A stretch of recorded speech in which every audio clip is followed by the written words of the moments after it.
Welcome to House Education on Friday, March 28th, 2025. We are continuing our discussion of a strike hall amendment to H.454. I think we might begin today with some new, this is not a new section, this is just some additional language for consideration. Over the charge to the district boundary committee. I think this will address some of the concerns that Rep. Dobrovich had yesterday, as well as Representative Hunter. We'll take a look at it, see how we feel. So I think kind of an order of operations today is we'll do this part. We'll talk about some intent language to sort of say what this is trying to do. Kind of put a bow on school construction, make sure we're all sort of comfortable with the language there. And then we'll move into the independent school stuff and the State Board of Education. And we'll do what we can. Representative Taylor will continue to monitor what's going on the floor, keep us posted. And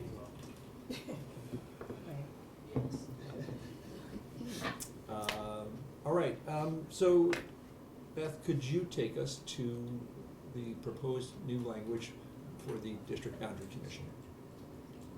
Oh, I didn't. That's St. James Office of Legislative Counsel.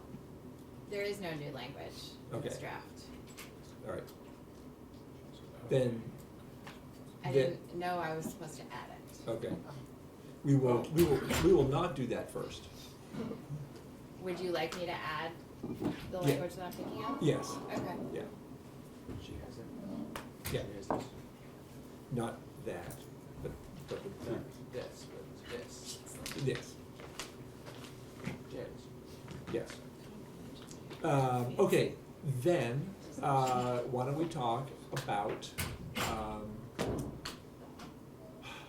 the new effective dates language. Oh, okay. No, I'm sorry, not effective dates, intent language. Okay. It's gonna So, we actually only have findings language at this point. And we can walk through it. And just to Yes. orient you all, there's a little key up at the top there. Anything that's highlighted in yellow is new from draft 5.1. What I've done, because we keep changing things around so much, is I've just put what we've discussed thus far as the effective date in blue next to each section. And then when everything is done and settled, I'll go back into the effective date section and make sure everything is ordered correctly. It's far less work and we're less likely to make a mistake that way. Before we start, just for kind of all, would you just kind of define what we mean by findings and intent? Sure, so findings are just that. They're findings that the legislature is making. They should be factual and supported by whatever you're citing. So you can make a general finding, like for example, let's see.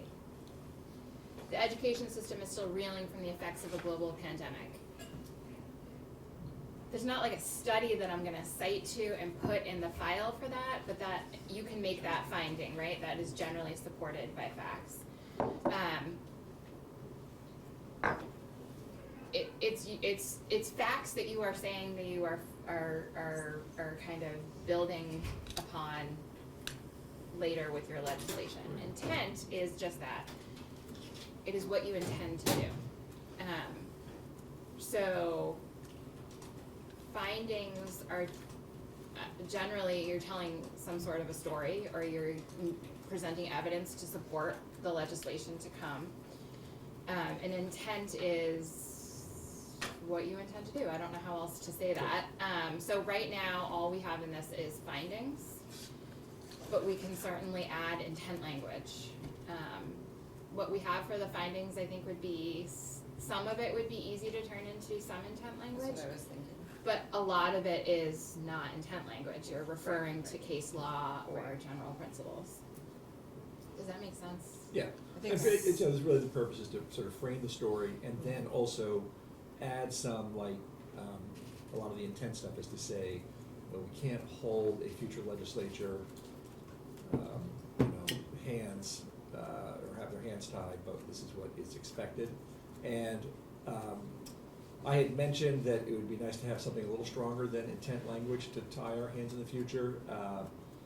And it does happen, but usually that's when there are sort of contingency dates that if this doesn't happen, then this happens, which is a little different than just saying, we will do this, which is, you can't really sort of take that and make it anything other than intent.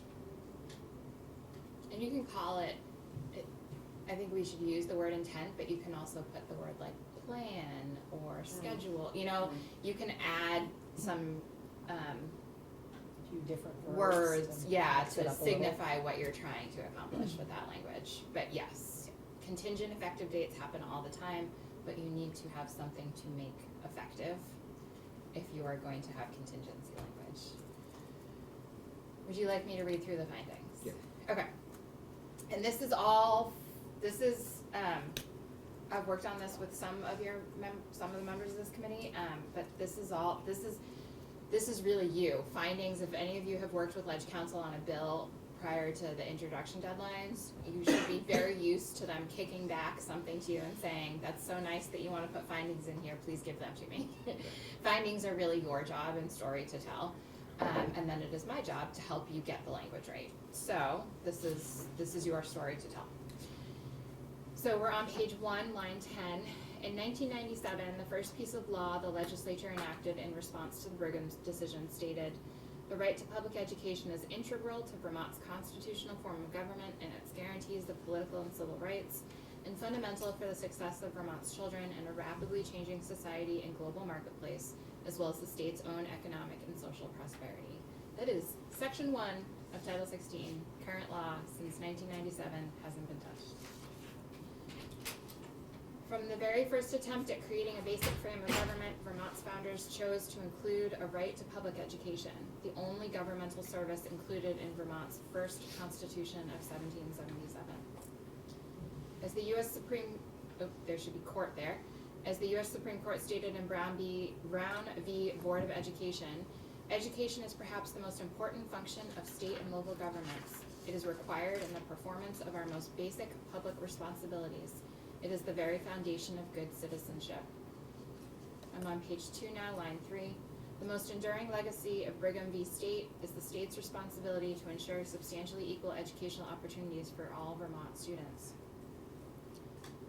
The education system is still reeling from the effects of a global pandemic, yet the same challenges that have faced Vermont's education system remain. 30 to 40 years ago, Vermont educated approximately 110,000 students each year. Today, there are approximately 84,000 students in the public education system. Many schools have lost a significant number of students, and with them, the ability to offer robust services and programs at every school. So since that's kind of directly quoting me, in fact, I have used that very cautiously. I think it is safe to say more than 110,000. Instead of approximately, use Yeah. more than.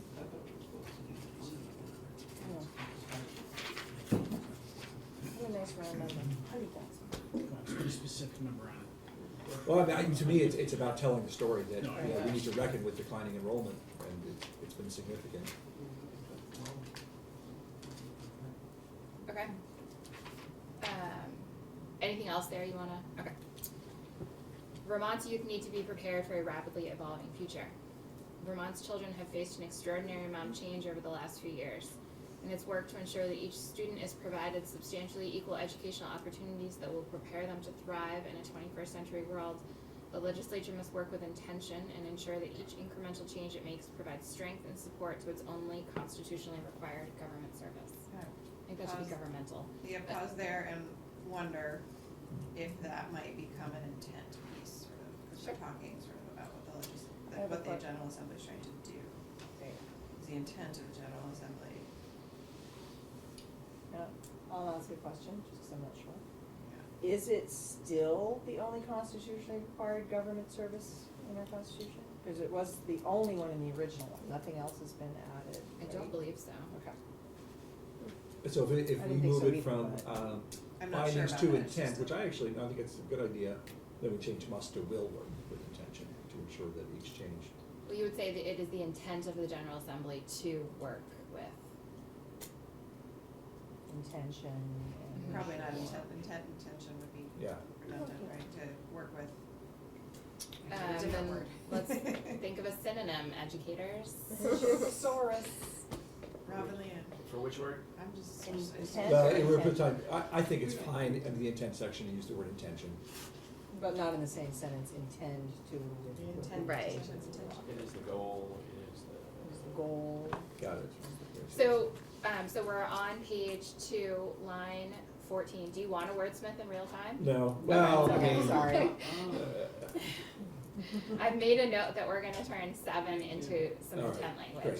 Thank Okay. you. And wordsmithing in real time is great and fine, I just. And again, you know, we're sort of making quick decisions here, if people wanna say, I don't agree with that, please jump in. The Vermont children piece is not, I would not say that that's an intent Right. section. So if you like that, we would add it somewhere else, but if you're happy with it disappearing, that's great too.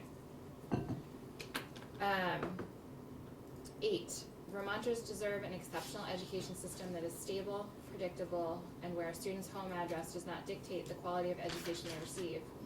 School district size and boundaries, school size and class size are all influential factors in shaping the quality of instruction and overall student outcomes. The effectiveness of our schools depends on teacher quality, resource availability, and the unique strengths of local communities. Change in our educational system is needed. Systems are made of people, so change must come carefully and thoughtfully with meaningful engagement by all Vermonters.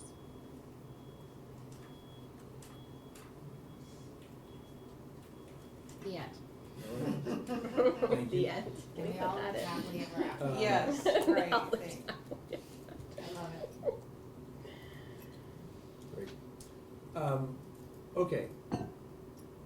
Our next topic will be, school construction.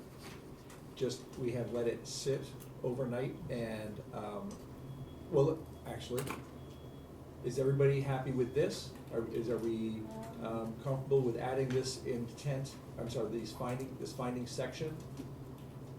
Little straw poll, everybody okay with it? We're gonna work on 7, other than that. Yes. Yeah, All right. Josh, the last line of 6 was your, Vermont's youth Last to line. be prepared for a rapidly evolving future. That was part of your, when we did some group think about this a couple The- days the ago, early some on, things, yes. yeah. I'm like, wait, Just trying to pull from. you're trying to give me a things win? that- What? You're trying to give me a win?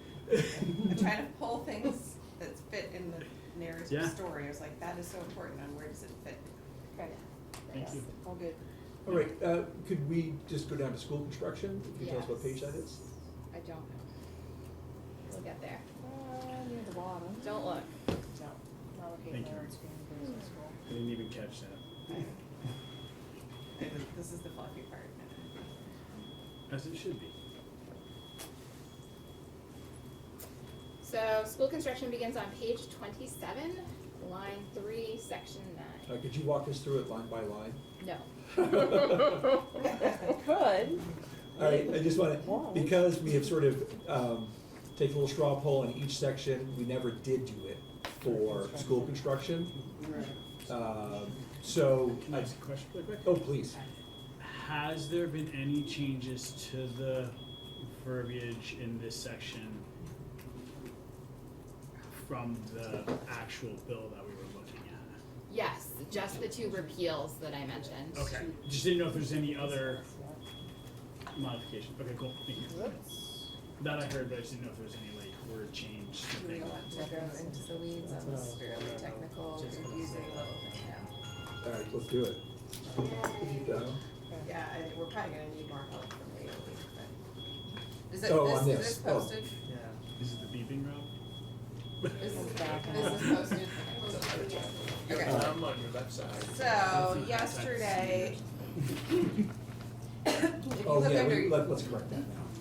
if you look under yesterday's date on our committee page, there's written testimony from Secretary Saunders, largely on the school construction piece and a technical piece that we're gonna now get probably tied in knots on, because I'm confused. And then a couple other pieces that are most directly related to the agency and the bill as is. So, first one, school construction. I think if you look at the bottom of the page, the emergency construction aid piece is what we are trying to figure out what changes that require. Do you have that memo too, Beth? I'm pulling it up right now, I haven't seen Alright. it. What, Last paragraph, It's first the- page. what changes it might require in our bill? So is it posted yesterday? Yes, it was supposed to be yesterday. It came at the end of the day yesterday.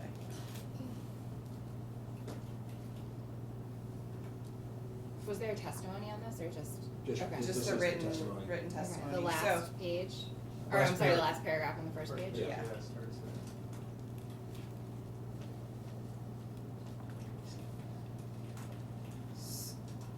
So this emergency construction aid piece came up a couple times in our working group over the summer and fall that Chris and I were in. It was a bit unclear to me exactly what, best I understood the problem is that Keep going. at times when schools are applying for or need to use emergency construction aid, there's something in the existing language around emergency construction aid saying it can't be related to deferred maintenance.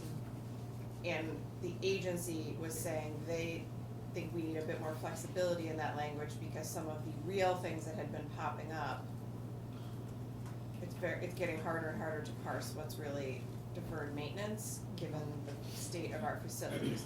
There is a bigger issue in just the amount of money that you can use for this and what's available, but, and Bob Donahue had this pretty well.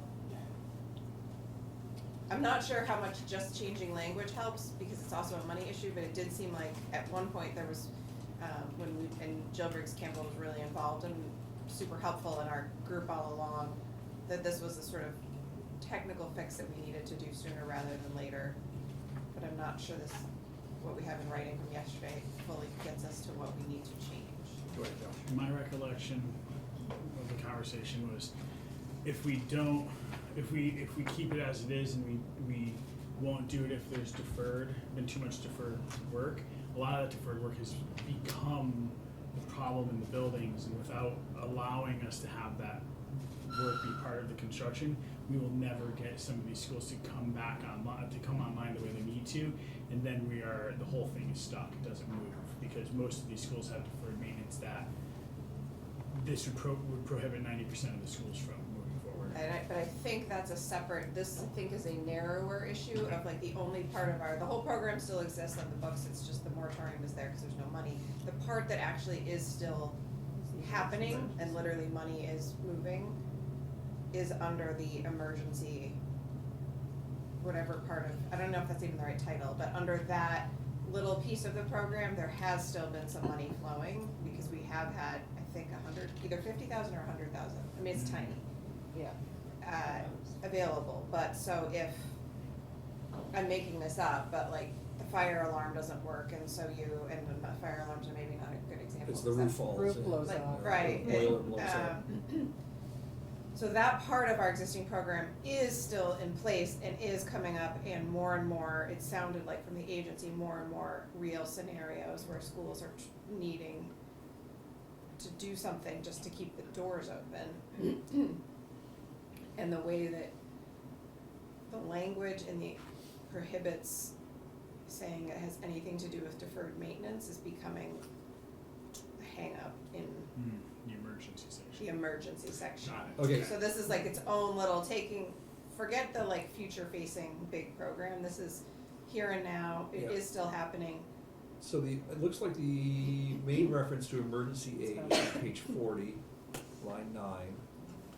Notwithstanding any other provision of this section, the secretary may grant aid pursuant to subdivision A6 of the section for a project the secretary deems to be an emergency up to a maximum total project cost of $100,000.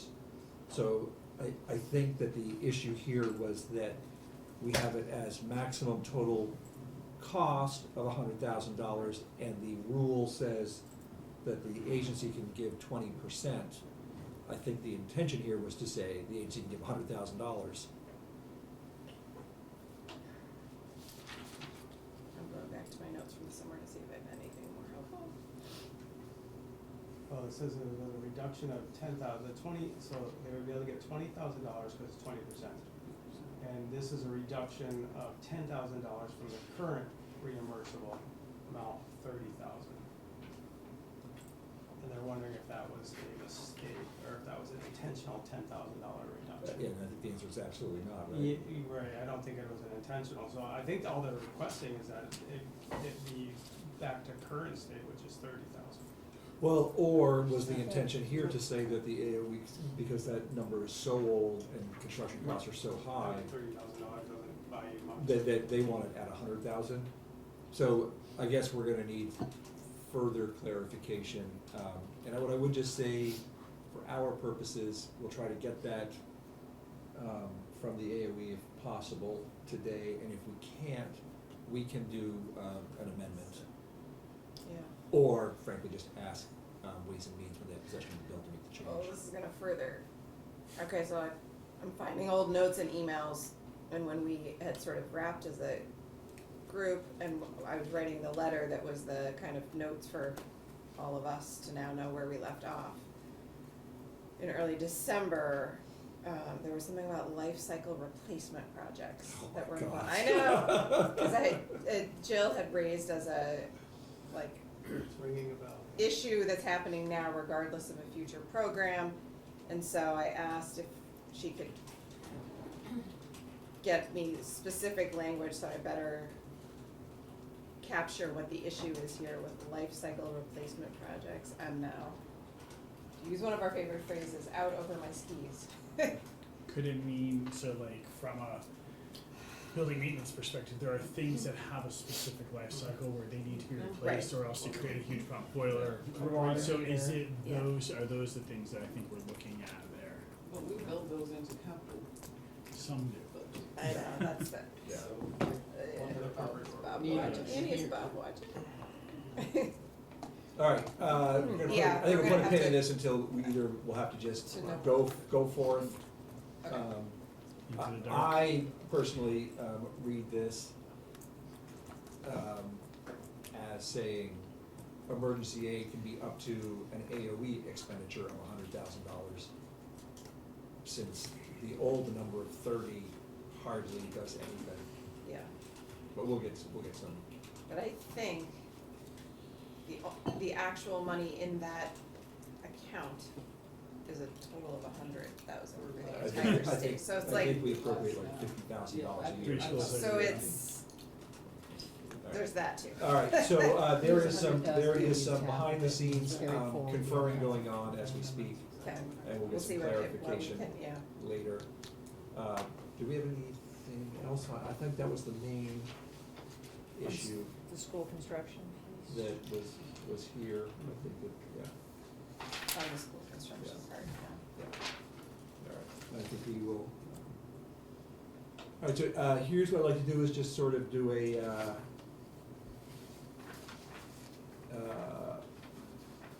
so it looks like 218 is gonna be a roll call. Mm. What is 218? Oh, shoot, I have my calendar up, I suppose. Oh, okay. Which one is it? It's the same one we I roll got my called calendar right yesterday, I here, think. 218 is, Opiate. it's the It- opioid. it- Or opiate, It's the, I settlement think it's money? the money Yeah. for the safe injection site. But they're role playing the whole bill instead of just the amendment. Yeah. Well, So do we need So- to go down there? We'll Bill just call. watch for the lights. Okay. But I will just say, my plan here would be to just say, hey, all in favor of school construction. And then I think maybe we'll take a break, go to the floor, Yeah. give Beth a chance to update some language for us to consider when we come back, and say, let's be back, depending on the roll call, All sort of tax. by 10:30. Okay. Yes. All of the draft language from the changes that we made yesterday evening are available to the public, right? They can see Anything them. that's on our website is Everything's absolutely available to the So public. I guess my question is, are those draft changes uploaded to the website from last evening?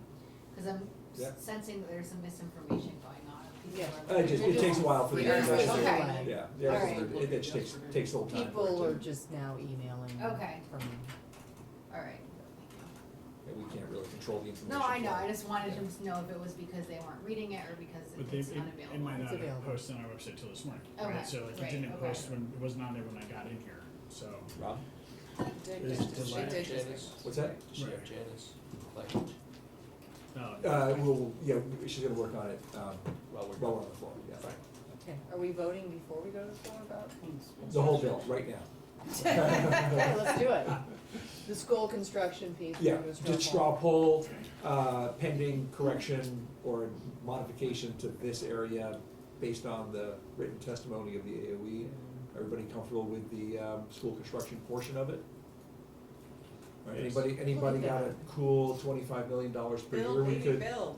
25 million, Wait, we just had Per a year. unanimous. Per year. Working in a different business, working on those schools, donating. All right, let's be back at 10:30, depending on the roll call. All right, we're back. We will, before lunch, we're gonna look over some intent section. There are a few small things I just wanna point out. We never reviewed again the therapeutic school modified language.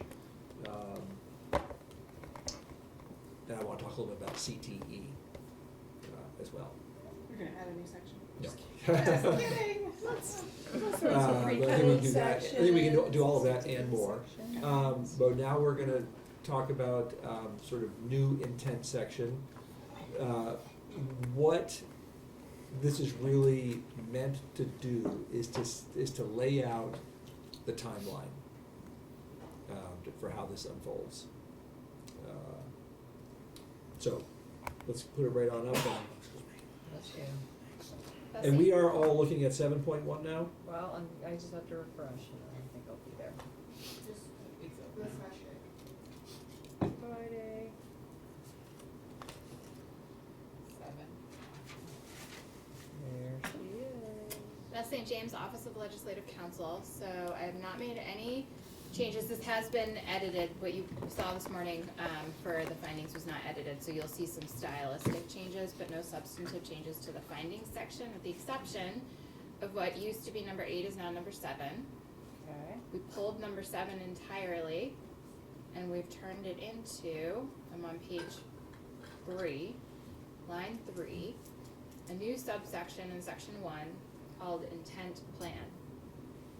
To ensure each student is provided substantially equal educational opportunities that will prepare them to thrive in a 21st century world, it is the intent of the General Assembly to work strategically, intentionally, and thoughtfully to ensure that each incremental change made to Vermont's public education system provides strength and support to its only constitutionally required governmental service.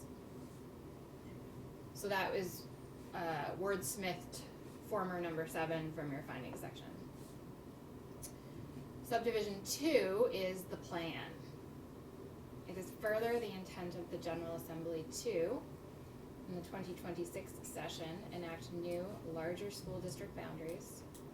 In the 2027 session, create voting boards within each school district to ensure school board membership is apportioned in such a manner as to achieve substantially equal weighting of the votes of all voters in the choice of school board members.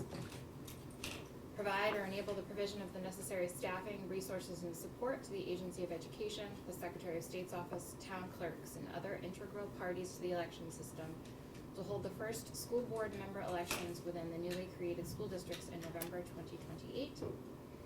And provide or enable the provision of the necessary staffing, resources, and support to the Agency of Education, State Board of Education, and other integral parties to ensure that the necessary guidance and funding is in place to allow for a smooth and successful transition between the operation of Vermont's current 119 school districts to the new, larger school districts, with new school districts assuming responsibility for the education of all resident students on July 1,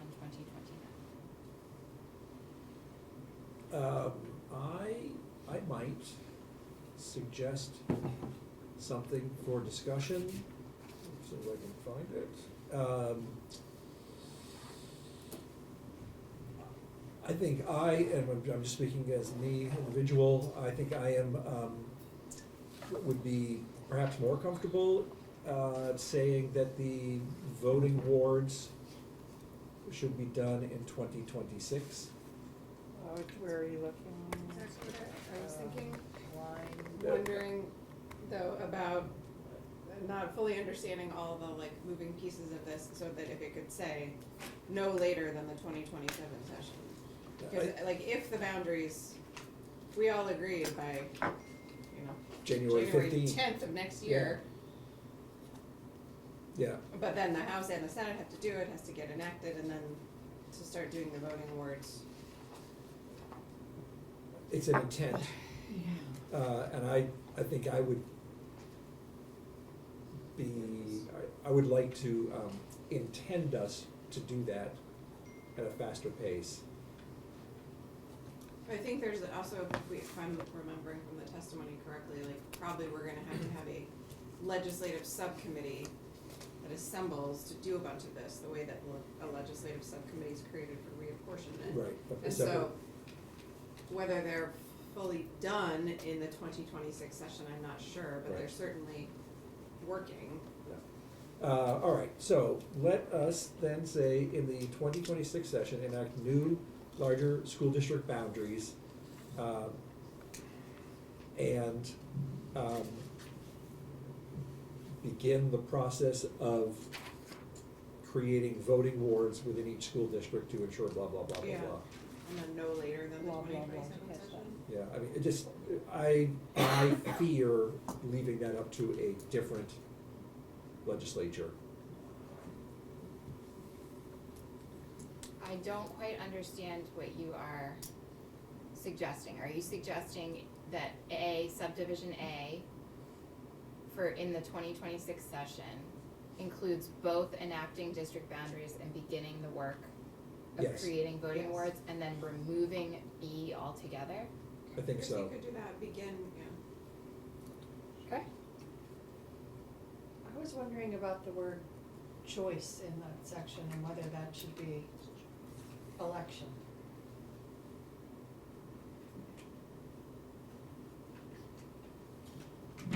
Sure.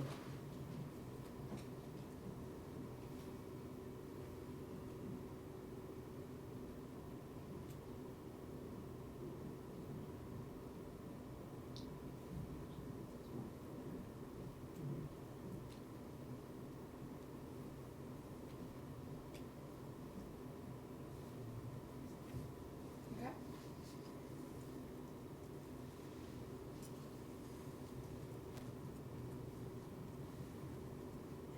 Further thoughts, comments? Wish Casey were here to.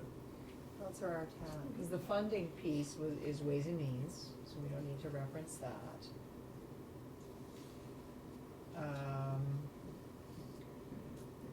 You mean the enactment of, Well, in the intent or whatever, you know, that's nothing we We should need. probably We're do just it. like, is there anything else on our checklist? It will, we- yeah. Yeah, but add they'll do intent that. language? They can certainly add You can do intent whatever. language. Right, sure. We'll lose Uh, possession of it. Right, nothing. Yeah. Anything else we need to refer to? I will personally encourage them to add intent language to continue to lay out sort of the dates at which things are put into place. Obviously, most notably the foundation formula. Any intent language around school construction and its necessity to, I mean, and it's okay if it's no, I'm just, trying to think. No, I think that's great. I think it's a great comment. The necessity of it in But I'm not, consolidation. yeah, Just Yeah. asking a question. I think just having the bill in there probably Okay. makes that fairly clear. Okay, so that's intent language. Are there Here's the other word. thoughts, feedback on particularly the timeline part of the intent language? I guess, and probably nothing we can do about it. Cause if you wanna have an election in 28, the wards and everything has to be done by May of 27, so just saying the 27 session, We're now saying, it's okay. we're It's now okay. saying we'd like to see It's- that It's sort of within it, be yeah. done in 26, however, with this group of legislators. Oh, that's right, I forgot, Yeah. changed from that, sorry. It's an intent and it's not, Yeah. it doesn't hold them to it, because it's gonna be a challenge to do that. Okay, I'm going to, then switch topics. So I just wanna talk about, career and technical education. It does not appear in here much, except within the charge to the, district boundary drawing subcommittee. And I just want everybody to be aware of that, because, like the speaker did the speaker survey, and really, CTE came up quite frequently. And this recognizes that, Commerce has been working on that and continues to take testimony on it, and didn't feel like locking in, that there was any, we were prepared to lock in sort of intent or anything else with CTE, at this point. And so therefore, it sort of just remains in the recognizing that all students need to have access to CTE within the district boundaries. CTE also comes up in the waiver thing, right? Yes, it does, Around yes, it class does, size, class yes, it size, does, yeah. yes. Yeah. And probably in school construction. I'm gonna ask a very freshman-y question, and hopefully there's a very quick answer, I don't mean to like screw us up. But with all of the talk about CTEs and then sort of how much reaction we've gotten in the last couple of weeks, including executively about the lack of a map, can you help me to understand why we can't just take the CTE map, combining maybe the two that are the smallest, and say like, some amendments will fix the little pieces that need to be fixed so that we could do a map now? Like, would that not be a solution to this Well, big sticking point? That's taking us I think that Right, I realize it's a little too late. that's, there are a lot of other problems with using that as a map that we could probably all come up with. Okay, Mountain ranges and roads and all of that, so. the CTE sections doesn't take into account the mountain. It's not I about, haven't- it's not, the CTE, we would have no CTE section. We just say that when the district mapping subcommittee does their work, to take into account to assure that all students have access to CTE. Right, but I guess what I'm saying is, doesn't the CTE map, the one as it exists now, already do that? And isn't it taking into that consideration does- the mountain ranges and the, I can't answer that, Okay. but it doesn't take into account a lot of other things. okay, Yeah. okay. I just wanted to acknowledge and appreciate that we aren't putting, CTE language in here any more than that, because I do deeply believe that we need to do that, take that into consideration, I want them to. But I also feel like in the process that we're going through to transform public education, this feels like it's rising more for me as a member of the education committee than ever in the past. And I welcome the opportunity for us to continue this conversation on how we merge CTE into our transformed system as we move forward. So I'm comfortable with Yeah, this. great. And I'll just, say, it's also continuing to be a complicated, Yeah. thing for Ways and Means to work out on the funding. The governor had a plan where some money was held back by the district, some money went to the CTE, so they're even still trying to figure all that out. And thank you, Peter, for reminding me of this. Along with that, there is also nothing in here about pre-K. Right. I do believe Ways and Means will be putting in language, about a JFO commission study on, pre-K and its funding system, both within the public sphere and the private sphere. Do we need something in here also, I mean, I know it talks about like close proximity sort of to schools, but do we need something about actual transportation time expectations? But I think that not for the broad purpose of drawing lines. Okay. That would come up, I'd say, when you start deciding within that larger district, where do all the kids go to school? So we will eventually address it, but this is not the place to. One of the discussions we'll be talking about next year is, what is the power of a school, who's responsible for what? Yeah. The legislature or the newly constituted school board? Okay. And is that gonna be a local decision? Okay. Okay, Okay, so CTE, pre-K, check. thanks. So let's, maybe go to the modified therapeutic schools language.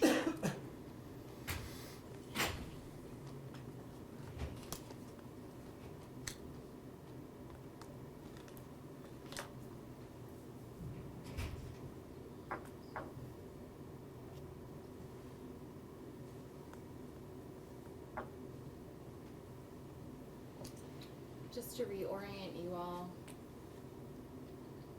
this is section 18, which is an amendment to section 828 in Title 16, tuition to approved schools. Subdivision D adds the term therapeutic approved independent school. And we've gone several drafts now, so the highlighting is gone. But previously there was no modifier. What I've added is, it's an approved independent school that limits enrollment for students residing in Vermont to students who are on an IEP, section 504 plan, or who are enrolled pursuant to a written agreement between a local education agency and the school, or pursuant to a court order.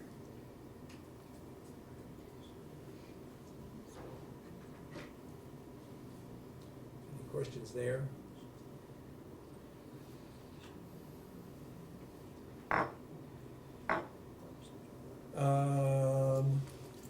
Okay, thank you very much for doing that.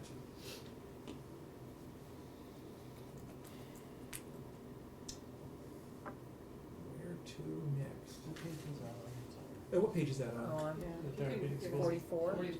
44. Thank you. Oh, please, yeah. If you have a suggestion, you're welcome to bring it up now. If you just introduce yourself. Thank you. For the record, Oliver Olson here on behalf of the Vermont Independent Schools Association. Just a small suggestion on this language, and perhaps find it now. Oh, thank you. You have it up on the screen. So where it says that limits enrollment for students residing in Vermont, I would suggest to say limits enrollment for publicly funded students residing in Vermont. Because we do have some therapeutic schools that accept privately paid students, parentally placed students. That sounds, that's good. That's a good point. Great, we'll make the change. Okay.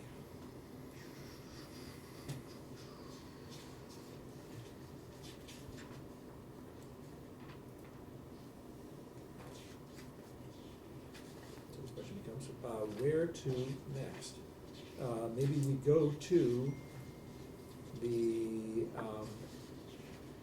Committee on the Future of Public Education Subcommittee page. If you direct us there, please.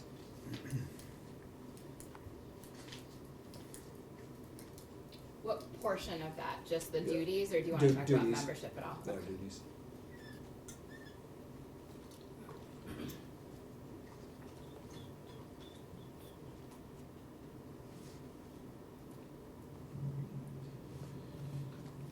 Did you get a fix in We're gonna be on page 17, line 6.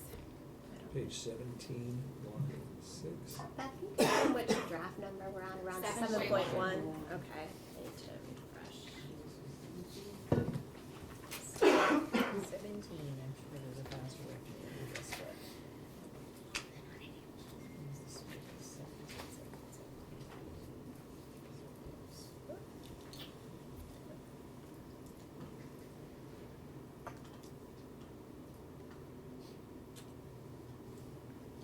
All right, so, there has been some suggested language. I would, say that, both Rep. Dobrovich and Rep. Hunter have brought up some issues. Rep. Hunter, if you'd like to maybe talk us through Yep. some of these changes, and I'm not, Sorry. there may be a couple little things that may not Yep. have been. Well, let me see if I can get it all out. I appreciate that. So, as this was written in the beginning, we're charging a subcommittee with creating some maps, new districts, new district lines, and knowing what we know that these are going to be fully operational with getting rid of non-operating towns and districts. One could have interpreted that to mean that that are fully functioning independent schools that now operate, for a significant portion of kids in those areas would be essentially left out of any map making and eventually, pushed to extinction. So I suggested this new language which recognizes those schools, and telling the map makers that they need to consider historic attendance patterns. And actually on line 17 near the bottom, I would love to get rid of that word operating. I think that was the error that I. Oh, Yeah, where were we okay, looking? so that's gonna need to go. Because I think that, again, I think this was an oversight. I don't think that this was intentional in any way. But if the people drawing the maps are aware of where these vital schools are, then they can be better informed in their map making.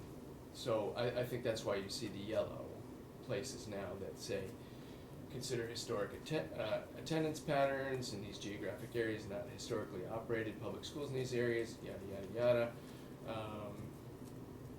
Or approved independent schools are eligible to receive public tuition. So it puts them back on the map, and I think that this is a huge step forward because we do have a pretty complex educational landscape, so thank you. Thank you. So just, maybe Beth, if you just walk through the yellow Sure. very quickly, yeah. So, starting on line 6, this is the general charge to the subcommittee, and starting on line 9, you list out what the subcommittee needs to be considering when proposing their boundary lines. Starting again at the very end of line 9, that includes educational research, Vermont's geographic and cultural landscape, and this would add historic attendance patterns before a comprehensive analysis of school locations, conditions, and capacity. Then getting into the specific duties of the boundaries subcommittee, on line 19, it will read, provide access to education for their resident students in grades kindergarten through 12.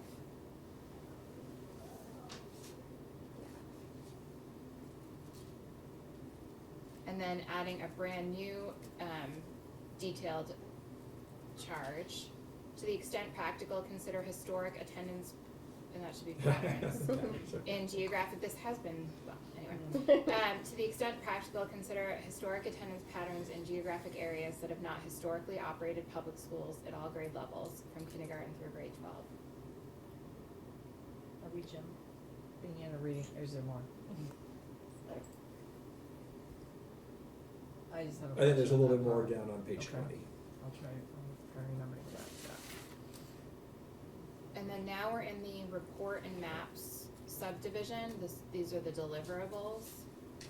And the maps need to include on page 20, line 7, both the location of public schools and approved independent schools that are eligible to receive public tuition as of July 1, 2025, and the grades operated by each of those schools. I have a very small technical question, just sort of in timing of definitions being derived. In this case, would approved independent schools that are eligible to receive public tuition exclude what will be then defined as therapeutic schools? No. Okay. Because all therapeutic schools are approved independent schools. I might suggest that we add a modifier just to not clog up a map. And have it non-therapeutic approved independent schools that are eligible to receive public tuition. Is that doable? 'Cause I don't think the intent here was to map out where all therapeutic schools were. Sure. Josh, then Beth? So I appreciate the language in here, and I do see where it helps quite a bit. I don't think the intent language actually satisfies my concerns completely, so I have some suggested language I'd like to offer. So page 17, section A, where it starts with the subcommittee shall recommend not more than 3 schools, etc. We get to line 17, so subsection 2 and 3 I'd like to replace, add in a third subsection, and then everything be after that just gets renumbered. So subsection 2, I would change it to maximize educational opportunities with the least disruption to students. Subsection 3 would go away. It would turn into provide for the education of their resident students by either operating public schools in some or all grades, paying tuition to approved independent schools or public schools outside of the district for some or all grades. And then the next new line would be number 4, which would be ensure that existing tuition structures by grade level are maintained within each new district for any predecessor district that tuition more than 30% of its students to independent schools as of July 1st, 2024. I would then take what is currently line 4 and move that down below that new line 4. So let me ask you this, should we also have a line that would ensure that all public school current patterns also be insured? Well, I mean, you have people who are going to these independent schools for specific reasons currently. We don't want to take that away from them. So this just ensures that their patterns that they currently have, for the reasons they have, continue on with the current student I guess population. I'm gonna push back and say, you are asking for an assurance for one of our systems, and we're taking away all assurances from the other. I just think it would satisfy the concern where the committee, even with the new language, could still put us in a place that we go back to the current statute and then we start removing, like all these schools start disappearing because for a few years until governance is made, they start disappearing because you're following the new statute, because they don't have to, we're saying may, shall, they don't have to do it. We're saying please look at not doing these things or keeping these things the way they are. Yeah, So I think this helps. unless we're gonna provide insurance for basically maintaining the entire system as a status quo, I don't know why we would put in insurances for one system and not for the other. And if we put in all of that, we get nowhere. And I just think that what has been provided doesn't get at the problem that I had yesterday. So I'm trying to provide other language. If there's a way to merge the two and make it work, maybe there's an amicable agreement there. But what is on here doesn't really do the intent. While I think is honest and pure, I think that it doesn't do anything to solve Hunter or my concern. Well, I think the main concern that you brought up yesterday was the use of the term non-operating. Well, and how it relates, but we're still looking at it as whatever they come up with. We're not telling them, hey, don't make it so these schools can't exist. We want them to still be able to exist because they do serve a great purpose to almost 4,000 students in the state. Okay, that's sharing my recommendation. Mine is much smaller, maybe, but maybe not. Page 18, the yellow part there about to the extent possible, blah, blah, blah. On line 11, it says have not historically operated public schools. So I'm thinking of my situation, town I'm from did operate a public school that closed. What about and they now go to the independent school. So the part about have not historically operated a public school is a little tricky for me. I'd just say for geographic areas that do not operate public schools at all grades, because some have recently closed. If that's okay. Am I hearing a request to do that? Yes. Thank you.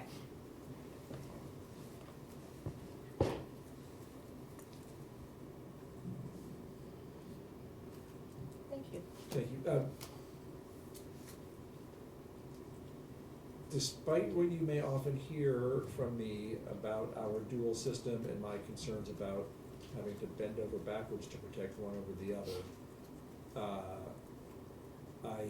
I support the addition of this language because it in fact better captures Vermont.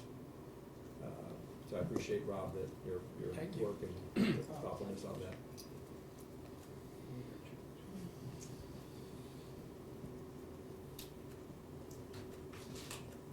Anybody know where we're at next? Board, What is the I list? Hey, lost Lord. where we're supposed to be. rip the second Band-Aid. I know we need to go back to school construction at some point, but we're probably not ready to do that. Back to school construction? That part about the 30,000. Remember we had a Oh, conversation. yes. We may just Like, pass this out pass as it is as it and is let it be and amended on the amend floor it by later. us, yeah. Okay. Did we straw But poll? with- We straw polled the construction, so we're good with that. Changing to 30 over. I'm suggesting I that think we need do more nothing information. at the moment, and then once we get clarification from AOE, either have Ways and Means amend it, or we amend it on the floor.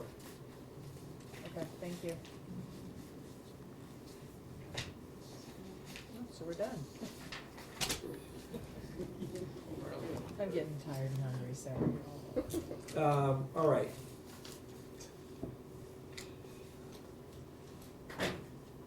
Let us go to page 26, I think is our next set of yellow marks What page that, again? that are, 26. that we haven't really looked at yet.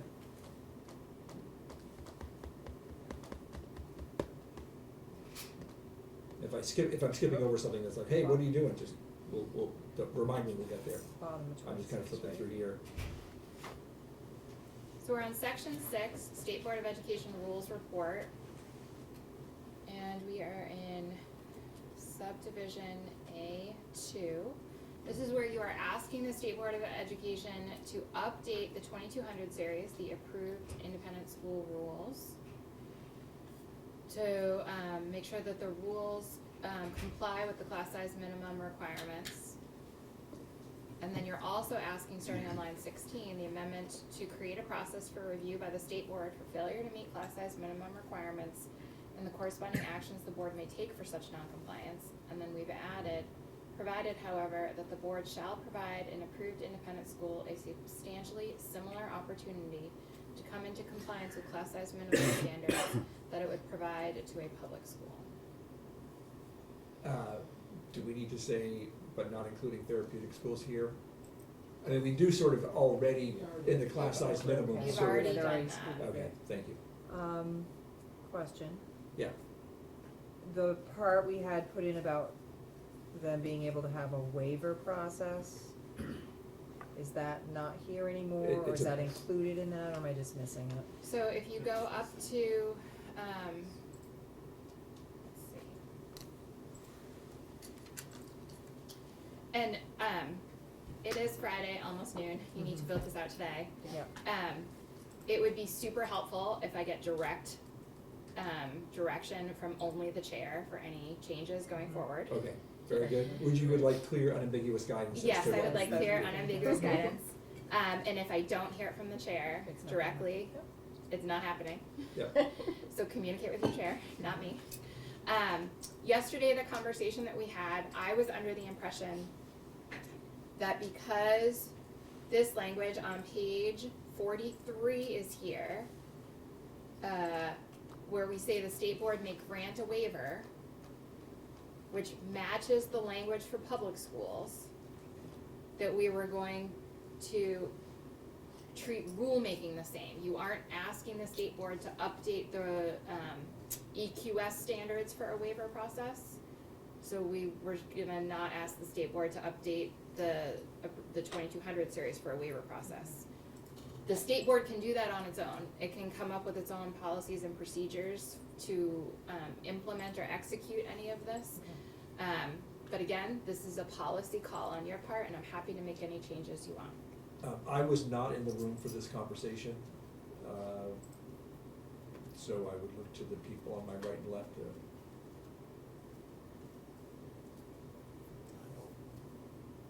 I don't recall, to be honest with you. think we were in the midst of some heated discussion at that point. I think that was my recollection, if it helps. Yeah. Yes. So long as it covers that they could apply for a waiver in the same way that I think others that's what could, then I'm the okay with language that. in yellow That was the part I says. really wanted to get in there and I don't want it to disappear. That's what the I- intent was. I just wanna be clear that this language applies only to approved independent schools on page 43. It says nothing about public schools. The language on lines 10 through 13 tracks the requirements in order to be eligible to apply for a waiver for public schools. The process of what that looks like, we're leaving up to the state board to Yes. figure out by remaining silent on what that process should be. But the standards that they are unable to comply due to geographic isolation or they've developed a plan to come into implementation are the same. Thank you. I'm sorry, what page? 43. 43, Line I'm looking at 44. basically Yeah. D. Okay.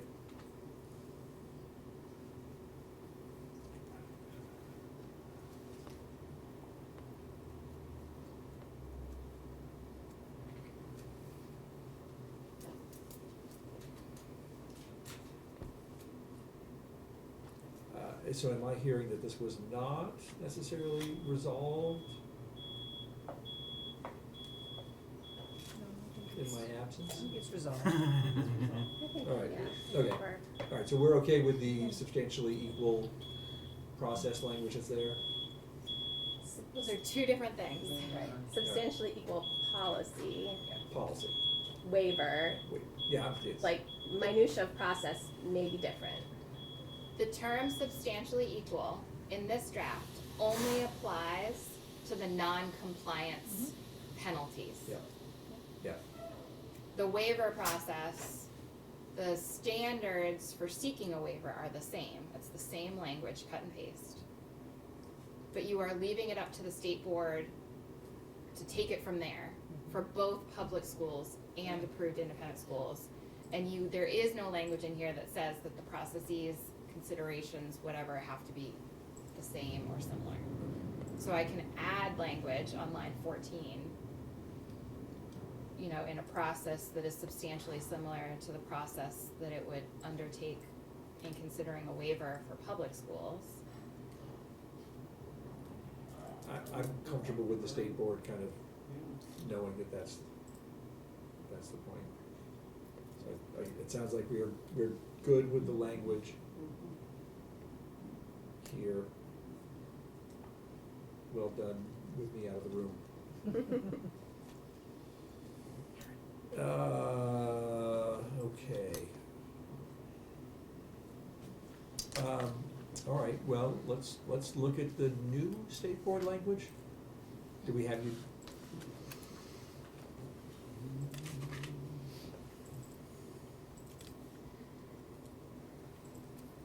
So we're gonna be on page 47, section 23. Rather than highlight the whole thing in yellow, I've just done the section heading and the section heading. So making an amendment, section 23 proposes an amendment to section 161 of Title 16, which is the State Board of Education appointment section. No change to the number of members. This is just a drafting convention change. We now 10 should be in numerals instead of spelled out. But we're not changing the number of members. 2 of the members will be secondary students, one of whom shall be a full member, the other whom shall be a junior member who may not vote, all current law. And then instead of all members being appointed by the governor, 8 members would be appointed by the governor with the advice and consent of the Senate. 1 member shall be appointed by the Speaker of the House, and 1 member shall be appointed by the Senate Committee on Committees. And then, going on to page 48, subdivision 1, starting on line 4. anywhere you see the governor making an appointment in current law, that language is updated with the appointing authority that made the initial appointment to the expired term. So whoever was the initial appointing authority would always, with an asterisk, because I'm proposing some changes to the removal section to track with that, but would always be appointing to that open seat.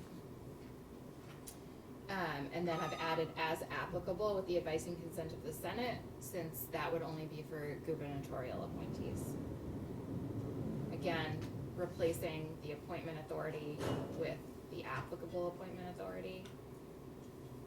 And then making a drafting convention change here to get rid of gendered terms. I just wanna be clear, this changes nothing about the governor's power to remove any member of the state board. Yeah. Oh, So, sorry. so let's go to page 49. Oop. 49. Oh. That's transition, we can go back over that, sorry, page 50. So this is just for your consideration. This is the section that allows the governor to remove any member.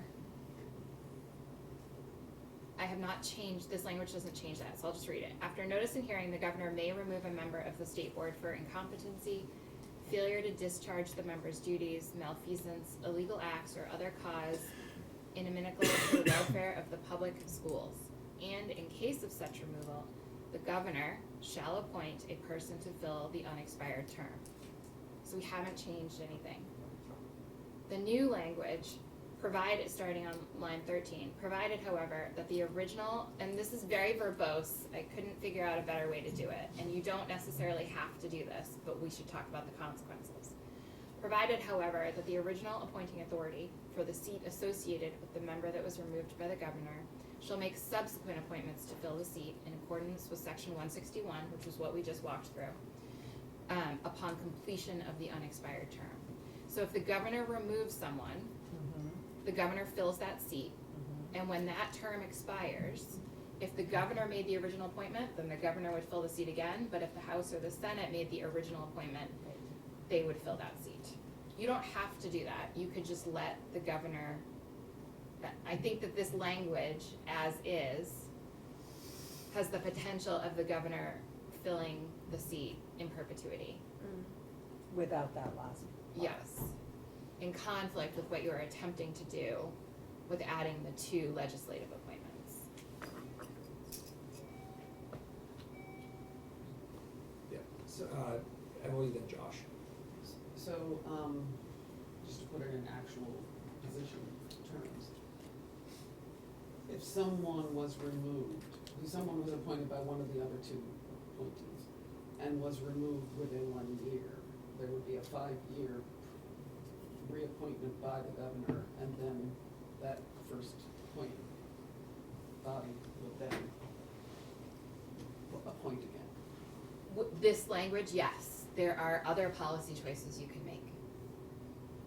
Because that makes me I'm sorry, we say it again. So if a member was appointed by one of the other 2, Yeah. House or Senate, and they were removed by the governor within a year of the first, the governor will then appoint for the next 5 years. And the entity that appointed them originally wouldn't get to appoint again until, the start of the expired position. And if we were to do sort of like not add this language, then the governor could potentially keep. I think it Well, I'm not- conflicts. It can I'm conflict, not- yeah. No, I know what your point is. Yeah, I'm not anticipating that would happen, I don't think the governor's gonna remove people because we're very careful. Yeah. But because of that, I think, the original appointer should. Janet? To go along with that, I had a question. So if we look at that language, is the governor's ability to remove a member for the state board only under the conditions listed there? Like, is that a limiting list? Like, he can only remove them for incompetency, failure to discharge, malfeasance, etc. So it's not like he can't remove them because he disagrees with their policy ideas. I would say, this is an interesting question to ask a lawyer. I would say that this language lays out the reasons that would need to be in the notice provided to the member who is being removed. Okay. Okay. So you're suggesting that that's a little bit murky as to what that might actually mean in practice? I'm suggesting that Sorry. that the notice would need to contain one of these reasons. Okay.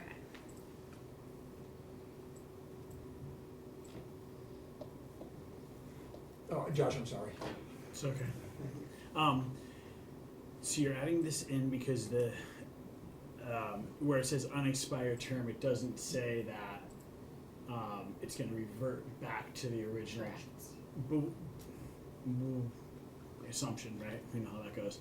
But when we assume though, because the board is supposed to be made up of 8 chosen by the governor and 2 chosen elsewhere, that when that term expires, it would because the board has to be made up that way, you would have to choose that.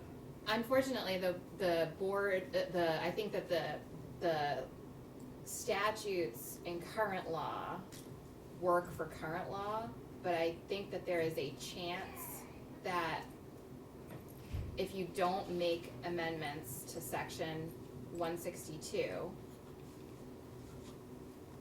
section 162 could be read in such a way that if the governor removes someone, then the governor becomes the appointing authority for that seat in perpetuity. And that could I view that as conflicting with what you were attempting to do in section 161. But again, this is policy. You all hold the removal power, or the power to decide who holds the removal power, and the appointment power. So there are lots of policy choices you can make here. Thank you. Kate? The power to decide who does the removal? Yes, that is not a constitutional power. So if we need removal language, you're suggesting that the governor doesn't have to be the person who does the removing. It could be the board chair. That is a policy choice you can make. Yes, there are several boards, including some of the boards that both Governor's Council and I referenced yesterday, where the only people who could remove a member are the board themselves. I move that we head in that direction. If we're gonna have removal language, do we have to have removal language? It already It exists. exists. It already It exists. It exists. Jana? Well, I guess I just, given what already exists in current law, and given that we know this, I don't know if this has ever been used in recent history, it seems like a situation that's unlikely to occur. I mean, I think I'm personally comfortable with the solution that we have before us. Not sure that, questioning whether we need to make it more complicated, that's an opinion. I'm gonna share that opinion, honestly. I'm comfortable with there's a certain expediency when, the various people in the legislature are sort of off session, and somebody needs to be removed. There's a certain expediency about the governor having that power, as well as the power to fill the position. I think the speaker, don't, Was I sharing your opinion or not? Yes. Okay. But wasn't sharing mine. And no, that Right. was But somewhat you're- different sure. from Emily's But, opinion. my concern is simply the original appointing member should appoint the replacement. Okay. That's I all agree. I'm suggesting.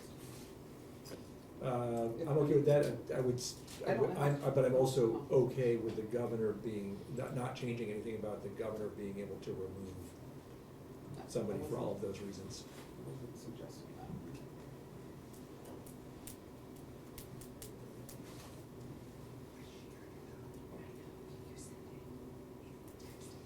Oh, I'm sorry, looking for clear and ambiguous guidance from the Yes. chair. That's why I'm looking at the chair. have we heard from everybody? I would love to hear what others think about who does the removing and who fills the spot after the Kate, removal. if members like to offer their opinion, they're welcome to. I guess I think that it provides a little bit of a check and balance kind of for, if it's the governor that removes it, and I'm not saying like our current governor or any, but this isn't about any specific governor, can remove someone really for not, you know, representing their point of view. It's not ethical, but like it could happen and it could be masked or something, and I feel like, it is specific, but it's not that hard to, I mean, we see it happen in schools all the time, right? Someone gets fired because the principal doesn't like the way they're behaving and they find some technicality to do it. It absolutely happens. And so like, I think that by making sure that there's just one more layer of oversight, it helps with that, to depoliticize this and help with transparency. I would like to not overly complicate this. This is already a significant change in terms of the governor having the ability to remove appointees. I just wanna be clear, I wasn't asking to change that. Yeah. But you would like the it was appointing only authority, the one filling the seat. That was all Yeah. I suggested. Beth? I'll add that I'm going to go along with what you said before, and I think that's part of why it exists this way is the appointment process, getting replacements in quickly, expediency's sake. You know, I had two I had to do on Monday for empty positions that we had to submit names to the governor for appointment. That I don't wanna overly complicate it. I do hear your concern, and I do share that in a sense that it could be a very long period of time that the appointee sits there. So you have it.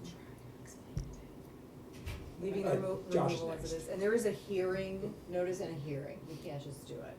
I don't know that I actually just said anything. Or just You went did, around in because circles. I'll answer another question for you, Mr. Jeff. As it pertains to the removal and replacement section only during the current term, I think it should stay as it is. Jesus. Emily? So I guess as several people have talked about, complicated, that don't wanna overly complicate it, I do not either. So I'm thinking in my own head, and I'll look to the council, whether that is literally over complicating it and why. I don't know, I literally don't know why that's more complicated, but I am open to why. All right, so here is my clear, unambiguous guidance, which would be that we will stop here and have some lunch, because I'm hungry. They don't pay you. And we have one more, yes? Sorry, just to food, I might regret saying this, but food for thought over lunch. So if we look at sort of two possibilities, what we have here, and so Emily, are you suggesting we just change on line 12, instead of the governor, just say the appointing authority shall appoint a person to fill the unexpired term, and then we would just remove all the rest of that? That's what I'm hearing would be Okay. the Those are the drafting two- solution. yes. That would be a solution. A solution to for it, us which to- seems a lot less complicated. That is streamlining perhaps, yes. So would you, after lunch, have that as a, something for us to look at?